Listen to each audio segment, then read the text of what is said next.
bubuh dengan serban semua cantik. Mak dia suruh pergi belajar dengan Rabi'ah. Nabi kata pergi belajar adab dia dulu sebelum belajar ilmu dia. Jadi Imam Malik ni sentiasa terkenal bila keluar dengan haibah, dengan segak, dengan rupa dia, dengan pakaian dia, semua cantik. Orang tanya dia pasal apa? Dia kata hormat kepada hadis Nabi SAW. Itu cara pendekatan dia lah, Imam Malik rahimahullah. Jadi ini tak ada masalah lah. Imam bila orang pergi belajar, mak dia kata pergi belajar dengan adab guru sebelum kau belajar ilmunya. Maka bila pergi tengok guru ni, dia ada kita kadang-kadang bila baca seorang, kita jadi pening seorang-seorang. Macam ada siapa dalam Facebook tu, dia sendiri mengaku mujtahid, dia mengaku apa, dia pening seorang-seorang dia. Dia rasa dia paling pandai dalam dunia ni. Tuhan hantar mai ke dia. Pasal dia baca seorang, tak ada siapa. Macam orang berdiri depan cermin. Dia berdiri seorang-seorang dia depan cermin, dia kata, tak ada siapa lebih segak dari aku. Seorang dia berdiri, cuba kita berdiri tepi dia, habislah dia. Kan? Jadi dia berdiri. Ilmu juga demikian. Jadi sebab itu Imam Malik dia berguru dengan ramai. Ibn Turmus umpamanya, dia berguru sehingga 30 tahun sebagai riwayat. Kan? Hamad bin Abi Sulaiman, Abu Hanifah berguru, punya lama dengan dia. Sebab apa? Mengambil perangai guru, mengambil cara guru. Kita ambil cara dia mengajar, mungkin kita kemudian kita perbetul sikit, kita buat adjustment kita sikit, kita tengok cara dia berhujah, kerana dia telah tengok daripada orang lain juga. Jadi maka ada adab, ada kesantunan, ada kesopanan. Kalau kita tak belajar, tak pernah tengok orang pegang-pegang mikrofon kerja maki orang lah, kan? Tu jadi mana pemuda daripada Gua Musang mana, jadi pening macam tu kan? Jadi duk maki orang pasal dia tidak ada kesantunan. Dia tak tengok. Sebab apa? Sebab kita tahu Hasan Saqaf, Tok Syekh dia pun macam tu juga, kan? Jadi kerja duk jadi pasal perangai dia macam tu, Tok Syekh dia pun main. Semua geng-geng Ahbas tu kalau kita tengok maki saja. Anak-anak murid dia pun main jenis maki juga macam tu. Jadi manusia ada kesantunan, dia tengok. Sebab tu anak murid Malik dapat macam Malik, kan? Ada kesantunan, ada bahasa. Tengok Mak Didak dengan kepasihan ni turun mai. Saya duk tengok orang temu bual dengan Dr. Zakir Naik. Dia kata Didak mempengaruhi dia. Bagi semangat kat dia. Tak apa, mungkin bukan semua benda kita boleh setuju dengan Didak, dan bukan juga semua benda kita boleh setuju dengan Zakir Naik. Tapi artinya manusia ni ada orang yang mempengaruhi dia. Imam Syafi'i ada orang yang mempengaruhi dia. Guru-guru dia yang mempengaruhi dia. So kita belajarlah, jangan duduk seorang-seorang mengaku mujtahid, pergi ngaji, kan? Sebab tu Allah jadikan keluar dapat pahala, naik kereta dapat pahala, duduk bersandar di dinding dapat pahala. Ngaji ni tuan-tuan, mengaji senang. Kebanyakan mengaji apa tuan-tuan dengan zaman ni? Bukan Imam Bukhari makan dalam perjalanan terpaksa makan ranting-ranting kayu ya. Kita tak ada main makan, lepas mengaji makan, sekali balik makan. Kaya mamak nasi kandang kat jalan itu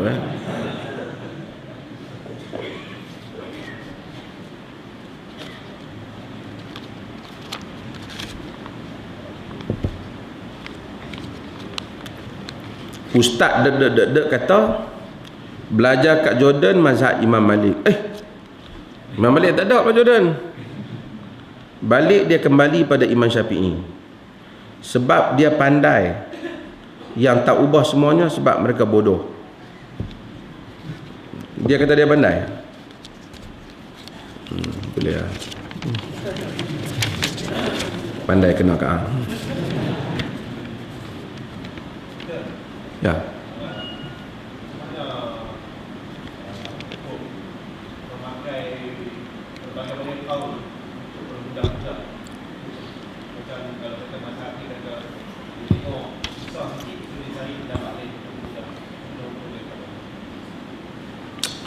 Dia ada beberapa benda. Pertama, kita pakai qaul dalam bermazhab. Kita ni semua bermazhab, mazhab ni tempat pergi, tempat ikut. Kalau kita ikut mazhab Maliki pun mazhab juga. Kalau kita ikut mazhab Hambali pun mazhab juga. Hatta dalam Syafi'i itu sendiri ramai tokoh-tokoh dia. Imam Nawawi kata macam ni, Imam Syafi'i kadang-kadang kata macam lain sebelum tu. Imam Nawawi datang kemudian kata macam lain. Okey, kalau kita ikut, kita ada katakanlah ada 2 pandangan, 3 pandangan. Kita ikut Qaul yang di sisi qaul dua pandangan, kita tahu pandangan A ni kita yakin lebih betul, lebih dekat dengan dalil yang kita faham daripada pandangan B. Contoh, tapi kita ikut B lah pasal B lebih mudah. Yang ni salah, kerana kita membelakangkan dalil mengikut hawa nafsu. Mungkin orang lain tak salah, kerana orang lain dia yakin B tu betul, tapi bila kita dah orang dah bentang dah kat kita yakin A betul. Tapi ikut B juga ah, kerana aku nak buat benda ni. Contohlah, bagi contoh, kita buat bengap kita. Orang kata rokok haram, orang bagi dalil lah dengan semua bahaya-bahaya dia. Kita kata ada qaul dulu kata makruh, kita yakin pun haram, tapi aku nak berhenti payah, pakai B lah, senang, pakai makruh lah. Sedangkan kita yakin haram, hukumnya A pada kita. Faham tak? Salah, kita ikut hawa nafsu. Okey. Kedua, keadaan kedua, ada A dan B. Kita yakin A betul, lebih tepat, B lemah. Kita ikut yang A, sunnah. Kita ikut huda, petunjuk, kerana kita nak jumpa Tuhan. Pasal Tuhan tanya ikut ni, pasal aku yakin yang ni lebih kau redha ya Allah. Keadaan ketiga, kita tengok A dengan B ni, kita rasa macam sama Yang ni pun ada hujah, yang ni pun ada hujah. Nak kata hak ni betul semua pun kita sama, tapi kita rasa yang B ni ringan sikit lah kat kita. Kita boleh ambil, kerana Aisyah kata ma khayyara Rasulullah sallallahu alaihi wasallam baina amrayn illa ikhtara aisarahuma ma lam yakun isman. Nabi tidak diberi pilih dua benda, melainkan Nabi pilih yang senang selagi mana tak berdosa. Kan? Jadi kita pilih yang mudah lah. Katakanlah kita tengok, satu dia kata bila patah balut dengan tangan, qaul kata kena tayamum, kena basuh, lepas tu tayamum, wuduk dan tayamum. Ada hadis dhaif juga dalam Abu Daud yang sokong pendapat ni. Satu yang kata tayamum saja, satu kata hak mana bahagian sakit tak tahu wajib langsung, macam Ibn Hazmin kata. Jadi tiga pendapat. Kita dalam satu keadaan nak kata hak mana kuat sangat pun tak ni, kita pilih yang mudah untuk kita,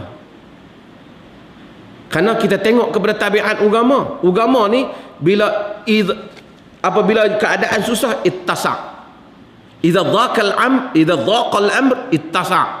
Bila suatu benda tu sempit, agama jadi pemudahkan benda ni. Contoh, bila orang musafir susah, agama apa? Pemudahkan. Bila orang sakit nak mayam berdiri tak boleh, susah, agama apa?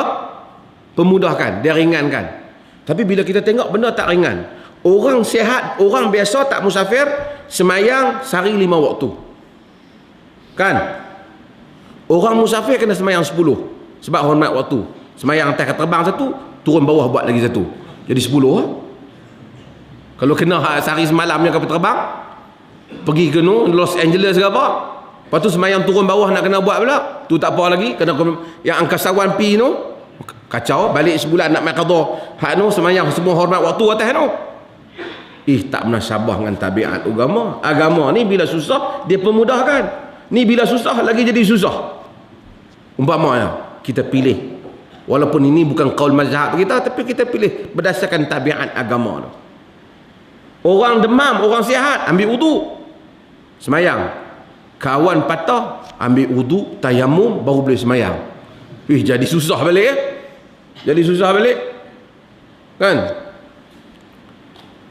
Jadi benda ni tak sesuai dengan tabiat agama. Ada qaul, sebahagian qaul tu tak ada imam kata pun, manusia syok.